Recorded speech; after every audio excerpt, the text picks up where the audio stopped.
행복의 비결에 대해서 우리가 말씀을 나누고 있습니다. 세 번째 말씀이고요. 온유한 자는 행복할지니라는 말씀의 제목입니다. 우리 마태복음 5장 5절의 말씀 가지고 말씀을 나눌 텐데 5절 한 절만 우리가 함께 한번 읽어 보겠습니다. 5절 시작. 온유한 자는 복이 있나니 그들이 땅을 기업으로 받을 것이며. 아멘. 참 우리 눈에 확 들어오는 게 온유한 자는 행복인데 복이 있을 것이다. 복. 그리고 뭐가 눈에 들어옵니까?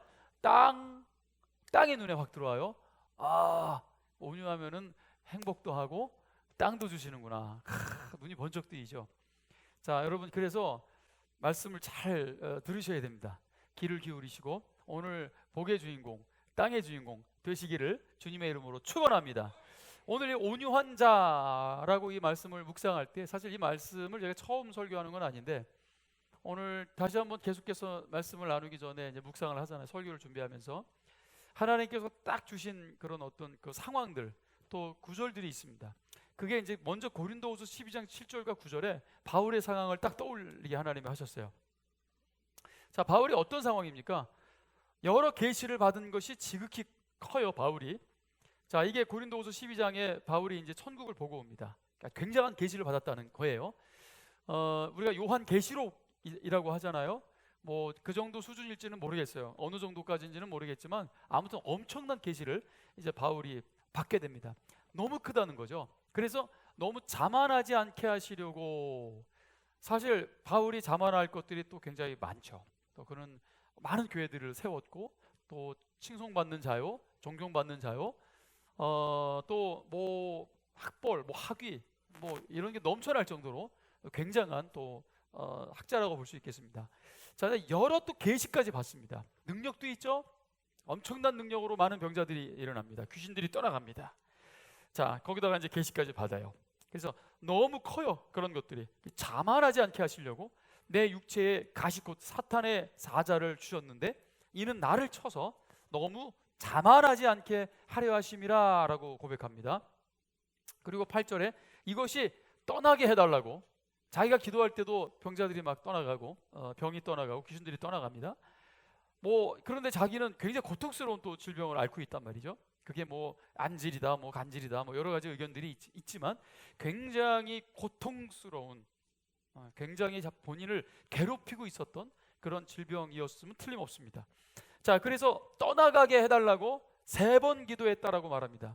이게 히브리인들의 표현이에요. 3번 했다라는 거는 완전하게 했다라는 거예요. 끝까지 했다라는 거예요. 포기하지 않고 했다라는 거죠. 계속해서 했다라는 것을 표현하고 있어요. 그게 3번 기도의 의미예요. 3번 주께 간구했다는 거예요. 나에게 이르시기를 내 은혜가 너에게 족하다.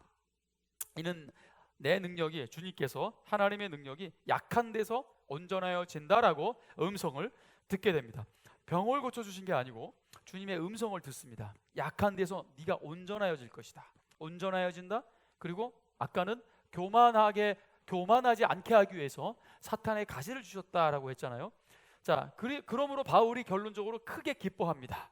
나의 약한 것들로 인해서 오히려 자랑한다, 이렇게 말합니다.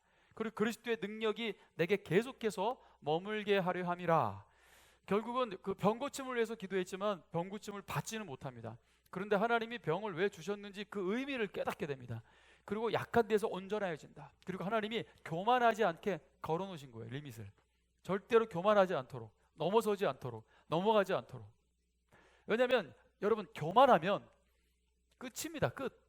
그냥 끝장이라고 생각하시면 됩니다. 심령이 가난한 자가 복이 있고 애통하는 자가 복이 있고 온유한 자가 복이 있는데, 한마디로 여러분, 교만한 자는 복이 없습니다. 행복할 수 없습니다. 주님께서 쓰실 수가 없습니다. 교만은 전적으로 사탄의 성품이에요. 사탄의. 자, 여러분, 3번 기도했다. 최선을 다해서 기도했다. 그러나 응답받지는 않았다. 결국 깨달았다. 그것이 교만하지 않게 하기 위한 하나님의 안전장치였음을 알게 됩니다. 자, 이 바울이 겪고 있는 상황에서 우리는 그의 온유한 성품을 또 볼 수 있는 거예요. 온유한 성품을. 자, 이게 뭐냐면 결국은 약한 것들을 자랑하게 되는 단계까지 오게 된 거예요. 자, 절대 인정한다는 거죠. 하나님이 하신 모든 일을 받아들이겠다는 거예요.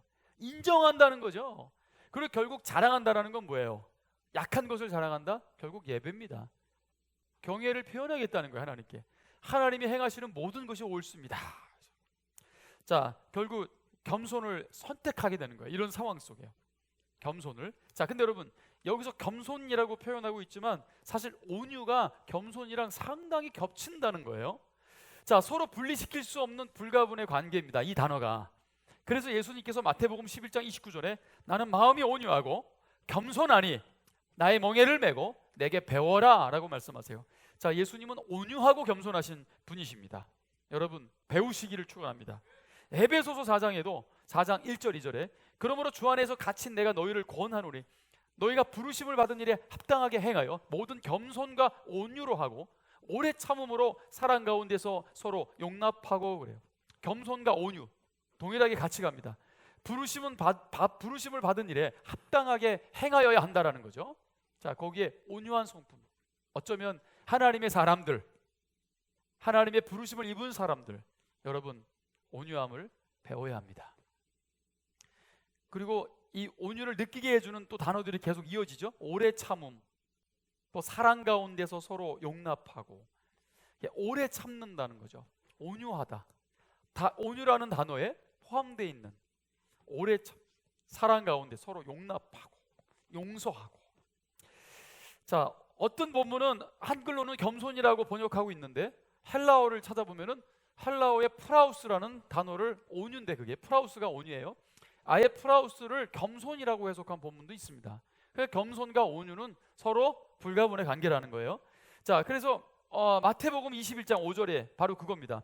프라우스인데 겸손이라고 저렇게 번역되어 있어요. 오늘 예수님께서 시온의 딸에게 이르기를 네 왕이 내게 임하나니 그는 겸손하여 나귀 곧 멍에 매는 짐승의 새끼를 탓도다 하라 하였느니라. 자, 예수님께서는 겸손하여서 나귀 멍에 매는 짐승의 새끼를 탔다라는 거예요. 그분은 온유했다라는 거죠. 자, 그래서 여러분 온유함과 반대되는 단어들 좀 제가 나열을 해드리면 아까 말씀드린 것처럼 교만 완전 반대입니다. 교만, 자만함. 온유한 자는 자만하지 않습니다. 그 다음 자기자랑, 자기의. 바리새인들이 떠오릅니다. 바리새인들을 떠오르게 하는 단어예요. 바리새인들은 전적으로 온유한 자들이 아니었던 거죠. 그 다음 불평, 이 온유와 반대입니다. 온유한 자는 불평하지 않습니다. 불만, 불평, 불만. 그 다음 사나움, 온유한 자는 사납지가 않습니다. 그 다음 복수심, 온유한 자는 복수의 칼을 갈지 않습니다. 자, 이런 단어들과 정반대의 의미, 그게 바로 온유입니다. 자, 여러분 이렇게 우리의 행복 또 축복을 끌어들이는 이 온유함, 예수님께서 내게 배워라 라고 말씀하신 것처럼 이거는 타고난 성품이 절대 아닙니다. 온유는 절대 타고날 수 없어요. 온유와 겸손은 타고나는 게 아니에요. 배워야 됩니다. 여러분 정말 온유와 겸손을 배우기를 원하시는 분만 아멘 하세요. 예. 세 분이 안 하셨는데 예. 온유를 배우셔야 됩니다. 겸손을 배우셔야 돼요. 다시 한번 고린도후서 12장 바울의 고백을 보십시오. 다시 한번 보면은 내 육체의 가시 그 사탄의 사자를 주셨으니 이는 나를 쳐서 너무 자만하지 않게 하려 하심이라. 그리고 9절에 나의 여러 약한 것들에 대하여 자랑한다. 자, 여러분 바울은 이런 고통과 이런 고난을 통해서 완전히 변화된 거죠. 예? 사실 바울이 어떤 사람이에요? 여러분 사울이었을 때 그리스도인들을 다 몰살시켜서 죽이려고 했던 사람이에요. 아주 과격하고 격렬하고 과격하고 조급하고 고집불통에 자기 신학 똥고집에 갇혀서 절대로 설득하기 어려운 상태의 인물이었습니다. 자, 그래서 이 아나니아가 이제 성령의 음성을 듣고 이제 사울에게 바울 이전에 사울에게 이제 안수하러 가기 전에 오늘 아나니아가 그 사울에 대해서 이렇게 표현을 합니다. 사도행전 9장 13절 14절에 이렇게 말해요. 아나니아가 대답하되 주여 이 사람에 대하여 내가 여러 사람에게 듣사온즉, 자, 여러 사람들에게 그 사람에 대해서 들었다는 거예요. 어떻게? 그가 예루살렘에서 주의 성도들에게 적지 않은 해를 끼쳤다. 적지 않은 해를 끼쳤다는 게 뭐예요? 정말 많은 피해를 줬다는 거예요. 누가요? 사울이요. 우리가 알고 있는 그 바울이요. 정말 많은 피해를 끼쳤다. 그리고 14절에 여기서도 주의 이름을 부르는 모든 사람, 그리스도인을 결박할 권한을 대제사장들에게 받았다. 이게 뭐예요? 다 잡아다가 몰살시키려고 하는 그런 권한을 받은 사람이 저 사울입니다. 근데 어찌 저 사울에게 가서 안수합니까? 이거예요. 그리스도인들을 다 죽이려고 했던 사람들. 그런데 여러분, 그 사울이 어쩌면 그래서요 주님을 아주 극적으로 만납니다. 그냥 부드럽게 만나는 게 아니에요. 스치듯 바람처럼 찾아오는 주님의 음성을 듣고 회개한 사람이 아닙니다. 아주 격렬하게 주님을 만납니다. 그리스도인들을 다 잡아 죽이러 가던 그 다메섹 그 길가에서 예수님을 만나잖아요. 그러니까 예수님을 만난 이후에 여러분 한번 보실래요? 사울이 사도행전 9장 8절 9절에 사울이 땅에서 일어나 눈은 떴으나 아무것도 보지 못합니다. 맹인이 됩니다. 정말 극적이죠? 주님을 만난 게. 여러분, 예수님 만났는데 맹인 되신 분 계세요? 너무 밝은 광채에 눈이 먼 거죠. 사람의 손에 끌려 다메섹으로 들어가서 자, 기고만장에서 당당하게 앞장서서 달렸던 이 사람이 기고만장이 어디 있어요? 지금은 찾아볼 수가 없습니다. 이제는 정말 남의 도움을 받지 않으면 한 걸음을 갈 수 없는 그런 사람이 되고 만 거예요. 사흘 동안 보지 못했고 먹지도 마시지도 아니했다 이렇게 말합니다. 먹지도 마시지도 아니했다. 뭘 먹고 마실 상황이 아니에요. 거의 90%는 거의 죽었다고 보면 됩니다. 완전히 녹다운, 하나님의 카운터 펀치가 너무 강력하게 날라, 매우 과격하고 격렬하고 조급하고 고집불통에 절대 설득하기 어려운 이 상태의 사람이었는데 이 사람한테 엄청난 카운터 펀치가 날라옵니다. 그냥 녹다운이 되고 만 거예요. 하나님을 여러분 만나는데 이렇게 격렬하게 극적으로 하나님을 만났다는 거예요.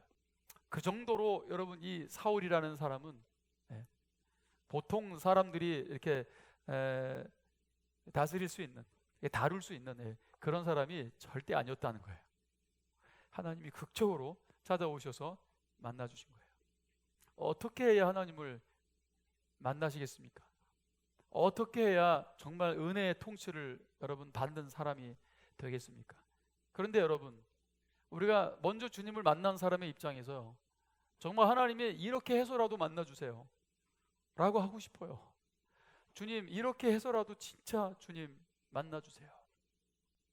오늘 목요일날 본문 가지고 말씀을 여러분 드렸지만 이 정말 사기꾼 같은 이 야곱이 이 변화되는 과정, 야곱의 여정 속에서 우리가 보게 됩니다. 여러분이 이제 이 야곱이 이제 그 아버지에게 또 형에게 사기친 거 아니에요. 거짓말 치고 그가 이제 그 하란 땅으로 피신하기 위해서 도망가는 그 길에서 하나님을 만나잖아요. 지금 야곱이 그때 나이가 여러분 75세 아니면 6세라고 봅니다. 학자들에 의해서도 75세 6세 나이에 그 하란 땅 여러분 그 가는 그 광야에서요. 거기서 꿈 중에 이제 하늘의 문이 열리고 사다리가 하늘부터 땅까지 연결된 그 사다리를 봅니다. 여러분 이후에 예수님께서 말씀하시죠. 그게 이제 자신을 가르쳐서 말씀하세요. 그 사다리가 여러분 예수님을 이제 보여주는 겁니다. 그게 하나님의 영원하신 계획이죠. 자, 그 하늘의 문을 또 보고 또 그곳이 하나님의 집이라고 해서 베델이라고 이제 명칭을 바꾸게 되죠. 베델이다. 그래서 하나님을 만납니다. 자, 그럼 여러분 70평생을 그 하나님을 알고만 있었지, 또 복을 갈망하기만 했지, 그리고 그냥 복을 차지하려고만 했지, 여러분 진짜 야곱의 일생에 진짜 하나님은 바로 그 광야에서 만난 겁니다. 돌베개를 베고자 할 때. 그래서 비로소 야곱이 두렵도다 이곳이오라고 표현합니다. 진정으로 하나님을 경외합니다. 진정한 예배적인 고백이 터져 나옵니다. 두렵도다 이것이요. 물론 진짜 두려워서 말한 거일 수도 있겠죠. 근데 여러분, 사실 경외라는 거는 두려움이에요. 뭐예요? 비로소 하나님 앞에 섰다는 거죠. 진짜 하나님을 만난 겁니다. 그 이전까지만 해도 아브라함의 하나님, 이삭의 하나님이었어요. 아직 야곱의 하나님은 아니었다니까요. 그러니까 야곱은 아버지 하나님, 할아버지 하나님을 믿은 거죠. 아직은 자기 하나님을 진정으로 만나지 못했다는 거죠. 그래, 여러분, 사고치고 이제 형한테 잡히면 죽을까봐 그 죽음의 공포를 뒤로하고 도망치다가 여러분 광야에서 돌베개를 베고 자다가 비로소 나의 하나님, 비로소 야곱의 하나님을 여러분 그곳에서 만나게 되는 겁니다. 여러분, 누구의 하나님을 믿고 계신 겁니까? 나의 하나님이요. 네. 아브라함의 하나님, 이삭의 하나님, 야곱의 하나님, 그리고 희정이의 하나님. 여러분, 나의 하나님을 만나셔야 됩니다. 두렵도다 이것이요. 내가 하나님을 경외합니다. 내가 하나님만 경배합니다. 여러분, 이 베델은 임재의 신앙입니다. 코람데오의 신앙이고요. 내가 어디에 있든 어디에 가든 하나님이 거기 계신, 여기 계신다라는 고백입니다. 아멘입니까, 여러분?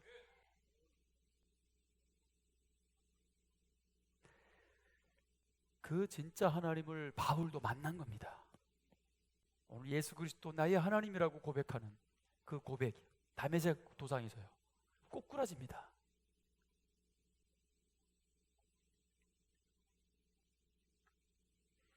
그래서 바울의 인생에 은혜의 통치가 임하게 됩니다. 이 은혜의 통치가 임하니까 그렇게 격렬하고 과격하고 은혜를 밀어냈던 바울이 모든 것을 흡수하는 사람이 됩니다. 하나님께로부터 오는 모든 것을 스펀지같이 흡수합니다. 할렐루야. 말씀을 들을 때도 이건 나 들으라고 하는 말씀이야. 아멘. 주님 듣겠습니다. 아멘. 주님 듣겠습니다. 그렇게 온유한 자들에게는 주님의 모든 것을 받아들일 준비가 되어 있습니다. 그래서 모든 상황 속에서 하나님의 은혜를 잘 받습니다. 놓치지 않아요. 스쳐 지나가는 그런 상황 속에서도 듣습니다. 받습니다. 하나님의 음성으로 듣습니다. 내게 찾아오신 하나님의 은혜의 음성을 절대로 놓치지 않습니다.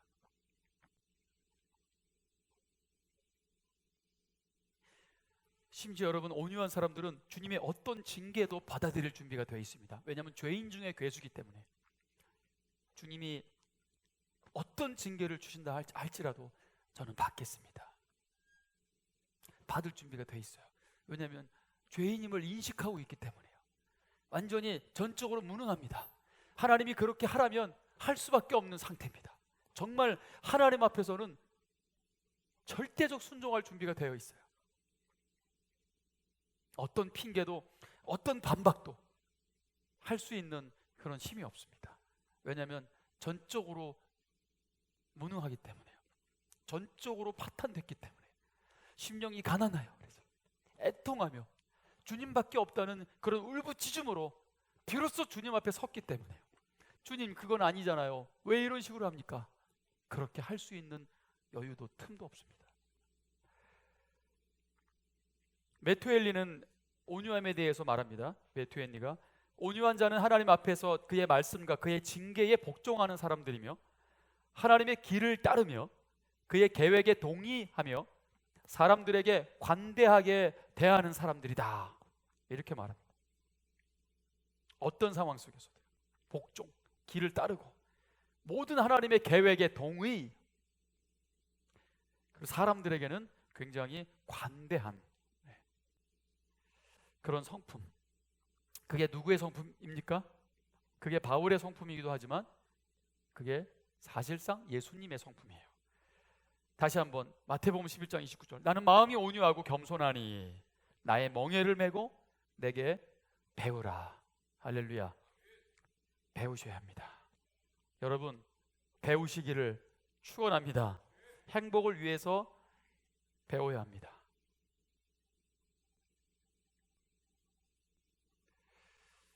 제가 어저께 결혼식에서 주례를 하는데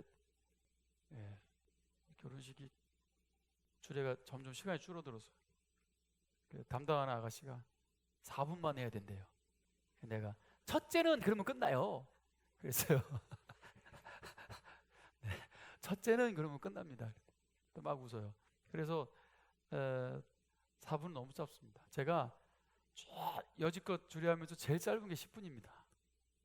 10분이 제일 짧습니다. 4분이라뇨. 그럼 뭐하러 주례한? 뭐하러 합니까? 4분. 몇 마디 하면 끝나는. 그냥 잘 살아라, 행복하게 살아라 그러고 뭐 축하하고 하면은 4분 끝납니다. 그래서 얘기를 했더니 그러면 2분을 더 드리겠대요. 6분 하래 6분. 6분이 4분이나 6분이라 그냥 웃으면서 넘겼습니다. 그렇게 하겠다라고는 하진 않았는데 주례를 딱 하는데 6분 딱 되니까 올라왔어요. 글이 딱 올라와. 목사님 시간이 없습니다. 끝났으면 끝내야 됩니다.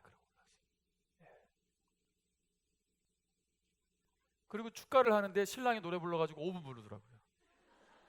그것만 안 불렀어도 제가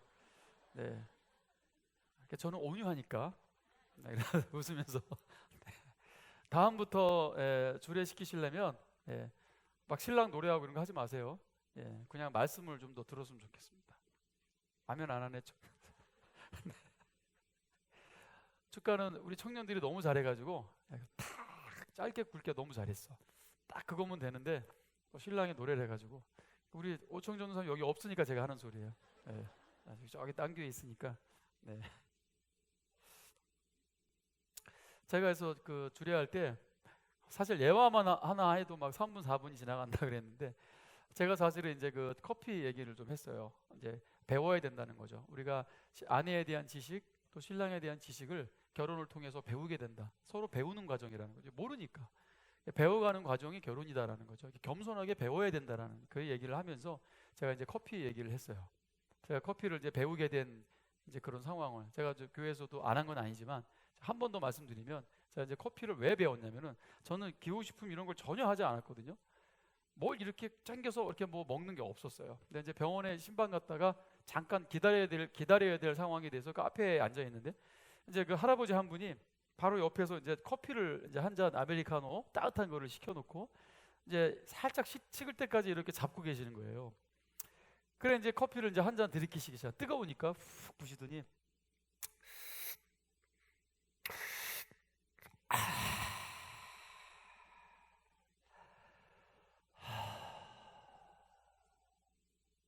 그리고 또 커피를 한 잔 한 모금 뜨거우니까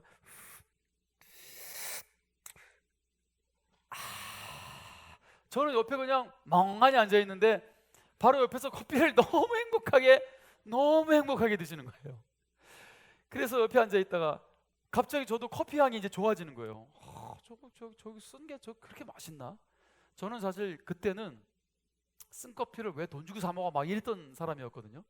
뭐 하려고 그걸 먹는지 모르고 저희 집사람이 커피 마실 때도 맨날 제가 잔소리하고 그랬어요. 그런 걸 왜 그 돈 주고 사 먹냐 이러고. 근데 그 할아버지가 너무 행복하게 그걸 드시니까 야 커피? 한번 배워볼까? 그 커피 한 잔에도 저렇게 행복하시나? 그 행복이 막 느껴지잖아요. 그 한 잔의 행복이 느껴지잖아요.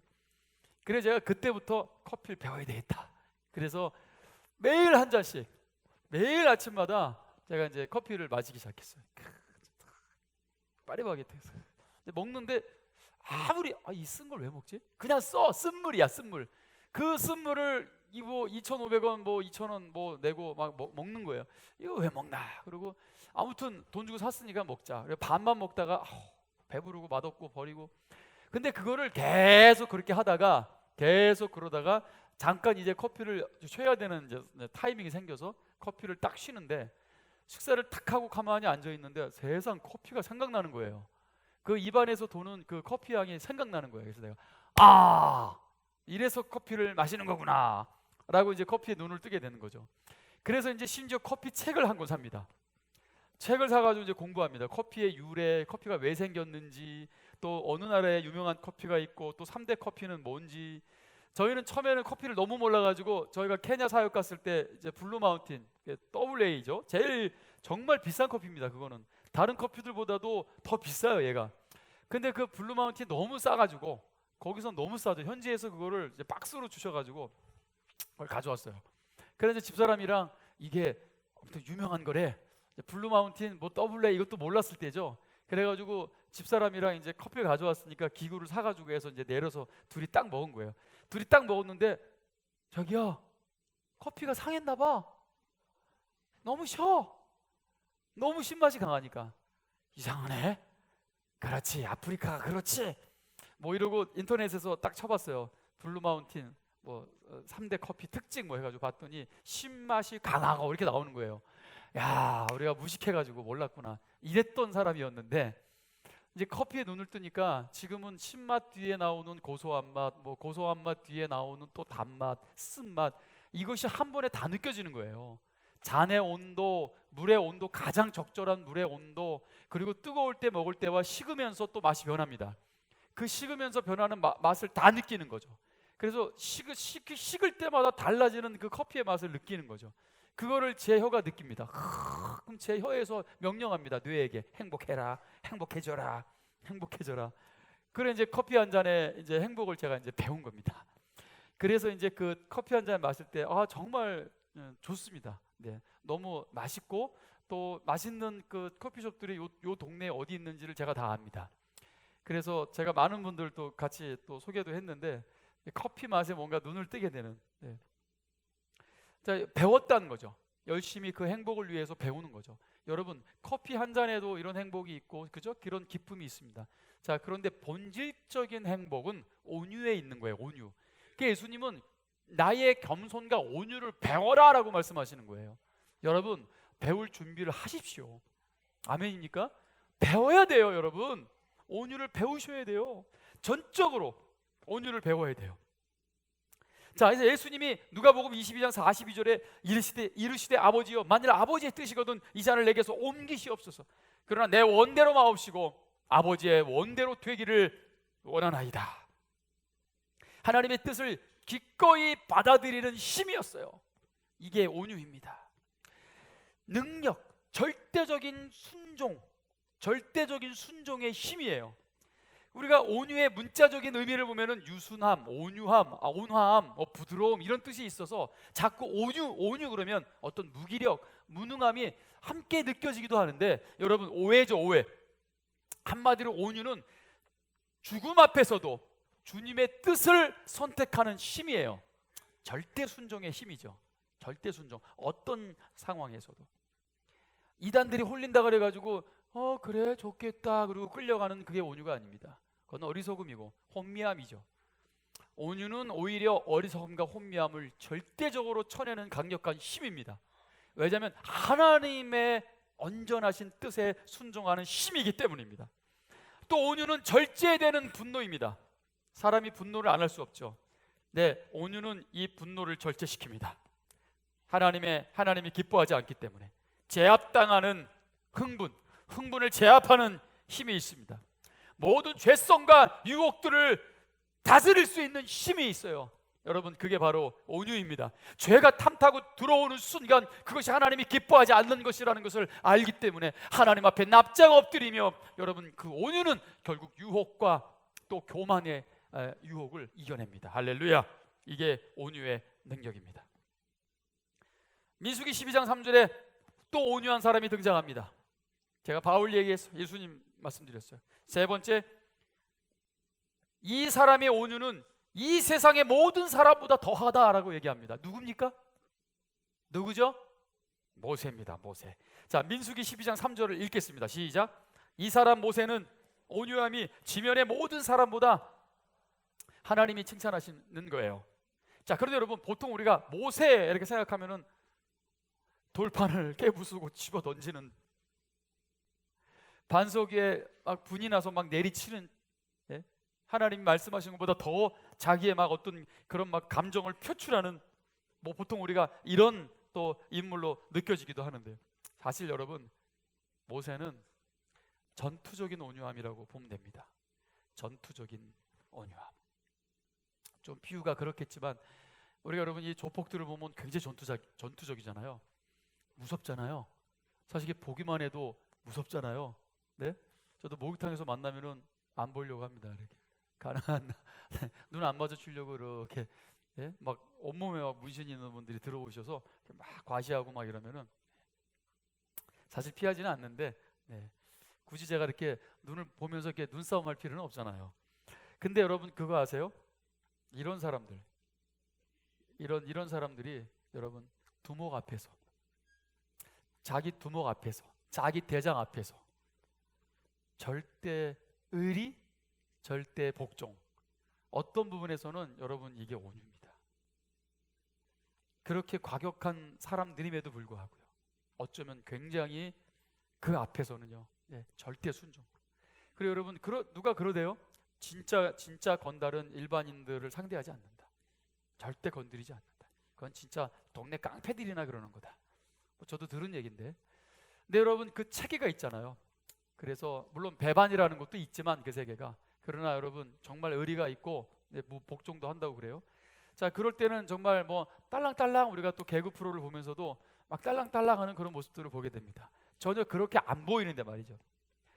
자 여러분 이 모세의 온유함 지면의 모든 사람보다 더하다. 전투적인 온유함. 근데 여러분 이 민수기 12장 3절의 배경을 좀 우리가 봐야 됩니다. 어떤 배경에서 이 온유가 지상의 모든 사람보다 더하다라고 했을까요? 어떤 배경인지 아세요? 잘 모르시죠? 자 여러분 그걸 보는 게 중요합니다. 어떤 배경에서 모세의 온유함이 이렇게 하나님께 칭찬받고 있는지. 자 민수기 12장의 전체를 그래서 좀 보겠습니다. 중요하기 때문에 이 상황이요 모세가 구스 여자를 취하였다 이렇게 나와요. 구스 여인이 에디오피아 여인이고 흑인입니다. 아마 이제 그 아내가 시포라가 일찍 아마 이제 그 죽은 것 같아요. 자 그래서 구스 에디오피아 여자를 취합니다. 그 구스 여자를 취했는데 미리암과 아론이 모세를 비방하고 나옵니다. 모세를 비방한단 말이에요. 그들이 이르되 여호와께서 모세와만 말씀하셨냐? 우리와도 말씀하지 아니하느냐? 야 만인 제사장이야. 우리도 하나님의 음성 듣고 우리도 기도하고 우리도 리더인데 말이야. 뭐 자기하고만 하나님이 얘기하나? 아니 결혼을 해도 뭐 비방을 했다는 거예요. 근데 그 비방을 하나님이 들으십니다. 자 그래서 그 듣자마자 갑자기 모세의 온유함을 칭찬하는 그 구절이 등장한 거예요. 그 구절이. 자 그러고 나서 그 이후의 상황들이 4절부터 이제 이어집니다. 여호와께서 갑자기 모세와 아론과 미리암을 이르시되 너희 세 사람은 회막으로 나와라. 자 세 사람을 불러 들이십니다. 그리고 5절에 여호와께서 구름 기둥 가운데 강림하사 장막문에 서시고 아론과 미리암을 부르십니다. 그 두 사람이 나아가매 이르시되 내 말을 들으라. 너희 중에 선지자가 있으면 나 여호와가 환상으로 나를 그에게 알리기도 하고 꿈으로 그와 말하기도 하거니 와. 그런데 내 모세는 달라 얘들아. 아주 특별해. 그는 내 온 집에 충성한 자야. 그와는 내가 대면한다. 얼굴과 얼굴을 맞대한다. 명백히 말하고 은밀한 말로 비유로 하지 않는다는 거예요. 그는 또 여호와의 형상을 보고를 너희가 어찌하여 내 종 모세를 비방하기를 두려워하지 아니하느냐. 여호와께서 진노하시고 떠나십니다. 그리고 나서 미리암에게 나병이 걸립니다. 나병에 걸려 눈과 같더라. 눈이 하얀색이죠. 하얀색입니다. 아론이 미리암을 본즉 나병에 걸린 거예요. 그리고 이제 아론이 이에 모세에게 이르되 슬픕니다. 그리고 어떤 표현을 씁니까? 내 주여. 전에는 막 비방하더니 이제 하나님의 임재와 영광을 보고 또 하나님의 징계를 받고 그리고 이제 미리암이 나병이 걸리니까 여러분 나병은 정말 심각한 병이 끔찍한 병입니다. 그러니 모세에게 달려와가지고 비로소 여러분 아론이 슬픕니다. 그리고 모세에게 이제서 내 주여라고 얘기합니다. 조금 늦은 감이 있지만 그러나 여러분 인정하는 거죠. 자기의 잘못을 절대로 인정하는, 돌이킨 거죠. 자 그리고 12절에 그가 살이 반이나 썩었습니다. 모태로부터 죽어서 나온 자같이 되지 않게 하소서. 모세가 여호와께 부르짖어 이르되 바로 하나님이 원하건대 그를 고쳐주옵소서 라고 딱 한마디 기도합니다. 그때 여호와께서 모세에게 응답하시기를 그의 아버지가 그의 얼굴에 침을 뱉었을지라도 그가 7일 동안은 부끄러워하지 않겠냐. 그런즉 그를 진영 밖에 7일 동안 가두고 그 후에 들어오게 할지니라 이렇게 말씀하시죠. 그리고 15절에 이에 미리암이 지정 밖에 7일 동안 갇혀 있었고 백성은 그를 다시 들어오게 하기까지 행진하지 아니하다가 기다려줬다는 거죠. 그가 징계받을 동안 7일 동안. 그리고 그러면 그 미리암이 이제 병 고침을 받게 됩니다. 우리가 여기서 여러분 보통은 이제 우리가 이 말씀을 들을 때 이제 그 목사님들한테 이제 함부로 막 판단하고 막 함부로 막 대항하지 말고, 자, 이런 그 말씀으로 우리가 이제 아마 종종 들으셨을 겁니다. 그러니까 목사님한테 함부로 하면 안 된다. 뭐 틀린 얘기는 아니지만 여러분 이 본문을 우리가 좀 잘 이해해야 될 필요가 있어요. 이 본문이 사실 이제 그 목회자들도 목회자가 완전하지는 않으니까 어떤 부분에서 실수도 할 수 있으니까 이렇게 말하고 그러니까 용납해야 된다라고 말하는데, 여러분 이 본문은 모세가 실수한 본문이 아닙니다. 모세는 전혀 실수한 게 없어요. 왜냐하면 우리가 지금 이방 결혼 때문에 이건 이방 결혼이다. 아니 모세가 왜 갑자기 이방 결혼을 하냐 이거죠. 이방 결혼 하나님이 하지 말라고 했는데 했으니까 이거 문제 있는 거 아닙니까? 자, 이렇게 생각해서 잘못 전달한 거예요. 이것은 이방 결혼에 대한 문제가 전혀 없습니다. 물론 에디오피아 여인이에요. 구스 여인입니다. 물론 이방인이라고 볼 수 있겠죠. 자, 그런데 여러분 아세요? 요셉도 아스낫이라는 이집트의 제사장의 딸하고 결혼합니다. 이미 요셉도, 자, 애굽의 소녀예요. 이집트 소녀입니다. 요셉도요. 자, 그런데 여기서 이 여인들의 여러분 이 공통점이 뭐냐면 하나님의 계보에 들어온 사람들이에요. 하나님의 계보에. 자, 그러므로 여러분 이 하나님의 계보에 들어온 사람들, 이 아스낫, 결국은 이 하나님의 계보에 들어오고 12지파의 그 첫째 아들, 둘째 아들의 어머니가 되지 않습니까? 자, 그러면 이미 하나님의 백성이 됐다고 말하는 거죠. 그리고 여러분 애굽에서 또 모세와 함께 탈출시킬 때 하나님께서 이미 여러분 이 이스라엘 백성들의 이제 그 종으로 있었던 아니면 다른 인종들 섞여 있는 인종들이 같이 탈출할 때 또 그들에게 또 할례를 통해서 하나님의 언약의 계보에 들어올 수 있는 자격이 부여됩니다. 이미 하나님은 그렇게 이미도 열방에 대한 계획이 있으셨던 거죠. 자, 그러면 여러분 이 모세가 이것을 우리가 이방 결혼이라고 말할 수 있을까요? 이 구스 여인은 절대로 이방 결혼이라고 할 수 없는 하나님의 언약과 약속의 계보에 들어온 여인인 거예요. 자, 그러면 이 여인의 문제가 뭐냐? 이거는 모세의 실수가 아닙니다. 모세의 실수가 아니고 모세의 연약함이 아니고, 자, 여기서 여러분 이 미디암의 문제가 뭐냐면 하나님이 미리암에게 어떤 병을 줬어요? 나병에 걸려 눈가 같더라 이렇게 말합니다. 눈이 무슨 색이라고요? 흰색입니다. 피부가 하얗게 됐다는 거예요. 자, 그러면 왜 이런 하나님이 질병을 주셨냐면요, 바로 피부 색깔에 있다는 거예요. 왜 이 모세를 그 여인과 함께 싸잡아서 조롱했냐면 이 여인의 피부 색깔, 왜 하필이면 흑인이라는 거죠. 왜? 인종차별적인 그런 조롱을 했다는 겁니다. 근데 여러분 자기는 하얗면 얼마나 하얗다고, 자기도 백인은 아니잖아요. 그냥 누렇습니다. 누런 사람이 좀 더 까만 사람 가지고 조롱한 겁니다. 그 하나님께서 그래? 그러면 너는 어떻게 하얀 맛 좀 한번 볼래? 어떻게 하얀색이 한번 돼볼래? 그런 차원에서 눈과 같이 하얗게 돼버리는 나병을 하나님이 보내신 겁니다. 이 미리암의 편견, 여러분 이 아론의 편견, 단지 피부색이었어요. 그런데 여러분 이 모세는 이런 상황 속에 절대 진리, 하나님의 뜻 앞에서 타협함이 없는 절대 순종의 힘을 보여줍니다. 하나님의 성품, 하나님의 뜻을 구하고요.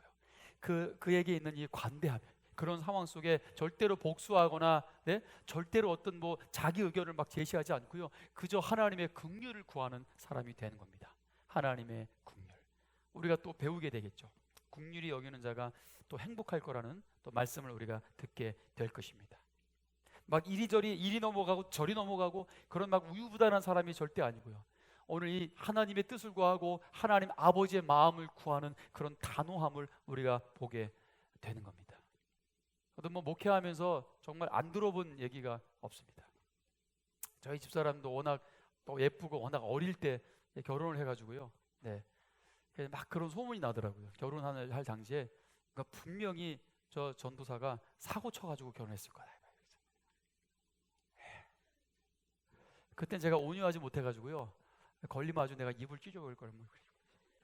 어떤 일이 추적했어. 막 사냥개처럼 냄새 맡아서 추적했더니 누군지 알았어요. 누군지 알았는데 아무 말도 하진 않았습니다. 마음이 아프지만. 그리고 제가 또 목회하면서 또 제가 그런 얘기도 들었어요. 저 목사님은 기생오래비 같아. 기생오래비 같이 생겼단 말이죠. 근데 여러분, 기생오래비라는 소리 들어보시면 한번 손 들어보세요. 없죠? 그건 아무나 듣는 게 아니에요. 기생오래비 같이 생겼다라는 거는 아무나 듣는 게 아닙니다. 그죠? 누구나 들을 수 있는 게 아니에요. 그래서 저의 관대함으로 주님 감사합니다. 저에게 아주 특별한 또 외모를 주셔서 제가 또 이런 또 엄청난 또 칭찬을 제가 듣습니다. 웃으라고 말씀드렸는데 별로 이렇게 우스운 얘기는 아니었던 것 같습니다. 대항하지 않았고 복수하지 않았고 절대로 변호하지 않았고 하나님 앞에 기도를 올려드리는 여러분 이 모세의 성품이죠. 이게 이 지상에 사는 모든 사람보다 더했다는 겁니다. 여러분, 온유한 자가 행복합니다. 온유하시기를 주님의 이름으로 축원합니다. 그리고 이 온유한 자가 행복한데 이 온유한 자가 받는 게 뭐냐면 땅이에요. 땅을 기업으로 받는다는 거예요. 자, 여기서 우리가 땅의 의미를 좀 간단하게 제가 설명하기 위해서 자, 여기서 이제 결론입니다. 야고보 1장 21절에 보시면 그러므로 모든 더러운 것과 넘치는 악을 내버리고 너희 영혼을 능히 구원할 바 마음에 심어진 말씀을 온유함으로 받으라 그랬습니다. 자, 여러분, 마음에 심어진 말씀을 온유함으로 받으라. 왜요? 이 말씀이 우리의 영혼을 능히 구원하기에 충분하기 때문에 온유함으로 이 말씀을 받아야 구원을 받는다는 얘기입니다. 자, 그럼 무슨 얘기예요? 온유하지 않으면 구원을 받지 못합니다. 즉 온유하지 않으면 이 말씀이 내게 주시는 말씀이라고 받아들여지지가 않는다는 거예요. 온유함으로 받으라고 그러잖아요. 여러분, 말씀을 듣고 은혜 받는 데는 이 온유함의 성품이 절대적입니다. 온유해야 하나님이 내게 주시는 말씀이라고 받아들일 수 있다는 거죠. 왜 내게 주시는 말씀을 내가 저 사람한테 들어야 돼? 여러분, 이것은 이미 적대시하고 있는 거죠. 내가 굳이 저 사람한테 들어야 돼? 나도 들을 수 있어. 야, 인터넷에 깔렸어 라고 할 수 있잖아요. 여러분, 온유함으로 하나님의 말씀을 듣는 온유함의 성품은 절대적입니다. 우리가 구원받는 데 있어서요. 자, 그리고 여러분, 땅입니다. 이 구원과 관련된 거예요. 땅을 기업으로 받는다. 여러분, 우리는 땅을 잃어버린 사람들입니다. 어떤 땅? 에덴의 땅을 잃어버렸습니다. 누구 때문에? 첫째 아담의 실패로 인해서 우리는 에덴의 땅을 잃어버렸어요. 그런데 여러분, 이번에 두 번째로 오시는 둘째 아담 예수 그리스도를 통해서 우리는 그 잃어버린 땅을 회복하게 됩니다. 바로 에덴입니다. 결국 그것은요, 자, 기업으로 받을 것이에요. 땅을 기업으로 받을 것이요 그랬어요. 여기서 기업으로 받을 것이라는 것은 미래 시제 동사입니다. 미래 시제 동사예요. 자, 그럼 여러분, 이 땅은 아무튼 전방 좋고 투자 가치가 있는 땅이나 건물을 말하는 게 아니고, 자, 미래에 받을 뭐다? 바로 에덴, 영원한 천국을 의미한다는 거예요. 이미 여러분, 예수님께서 우리에게 이 팔복의 말씀을 통해서 우리가 지금 세 번째인데요, 심령이 가난한 자가 복이 있는데 천국을 받는다 그랬어요. 그죠? 그 다음 두 번째, 애통하는 자가 뭘 받아요? 벌써 잃어버리셨어요? 애통하는 자가 뭘 받아요? 뭐요? 잃어버리셨어요? 야, 저는 관대하기 때문에 제가 위로를 받습니다. 자, 그런데 결국 그 영원한 위로를 우리가 어디서 받습니까? 천국에서 받죠. 그래요? 죽음도 없고 눈물도 없고 슬픔도 없고 영원한 위로를 받는 것이 바로 천국입니다. 이미 여러분, 예수님께서는 계속해서 이 영원한 천국에 대해서 말씀하고 있는 거예요. 심령이 가난한 자가 받는, 그 다음 애통하는 자가 받는, 자, 그 다음에 세 번째, 온유한 자가 받는 땅. 계속해서 예수님은 동일한 말씀을 하고 계신 거예요. 자, 그래서 영혼 구원과 관련되어 있다라는 겁니다. 시편 149편 4절에 여호와께서는 자기 백성을 기뻐하시며 겸손한 자, 즉 온유한 자를 구원으로 아름답게 하심이로다. 주님은 온유한 자를 구원하십니다. 할렐루야.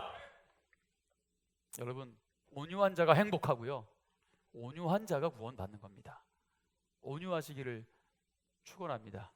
저는 행위 구원을 말하는 게 아니고요, 진짜 믿음을 말씀드리고 있는 거예요. 진짜 믿음. 진정한 믿음. 진짜 믿음은 이렇게 행위를 통해서 증명되고 완성됩니다. 자, 여러분 고린도후서 6장 10절에 근심하는 자 같으나 항상 기뻐하고 가난한 자 같으나 많은 사람을 부유하게 하고 아무것도 없는 자 같으나 모든 것을 가진 자다. 여러분 이런 자가 온유한 자입니다. 결국 바울이 이렇게 변한 거죠. 그죠? 바울은 모든 것을 가진 자입니다. 모든 것을. 아무것도 없어 보이죠? 그죠? 자, 그런데 근심하는 자 같죠? 그런데 그는 항상 기뻐합니다. 가난한 것 같죠? 그러나 오히려 많은 사람을 부유하게 합니다. 아무것도 없는 것 같죠? 그러나 그는 모든 것을 소유한 자입니다. 이것이 바로 여러분 온유한 자의 축복입니다. 모든 것을 소유한 자. 천국 여러분 밭을 갈다가 보물을 발견한 자들이죠. 그들은 결국 모든 것을 가진 것입니다. 그래서 자기 소유를 다 아깝지 않게 팝니다. 그게 여러분 천국의 비유예요. 그래서 결국은 땅을 소유한 자, 진정한 여러분 천국을 소유한 자는 모든 것을 가진 자인 것입니다. 바로 온유한 자가 여러분 이 놀라운 축복을 누리게 될 것입니다. 다시 한번 말씀드립니다. 여러분 너희 영혼을 능히 구원할 바 마음에 심어진 말씀을 온유함으로 받으라. 오늘 선포된 여러분 이 말씀 온유함으로 받으시기를 주님의 이름으로 축원합니다. 취하십시오. 끌어당기십시오. 그래서 온유하여 행복하시고 또 행복하고 땅을 모든 것을 유업으로 기업으로 누리시는 오늘 평강의 가족들 다 되시기를 축원합니다. 찬양하겠습니다.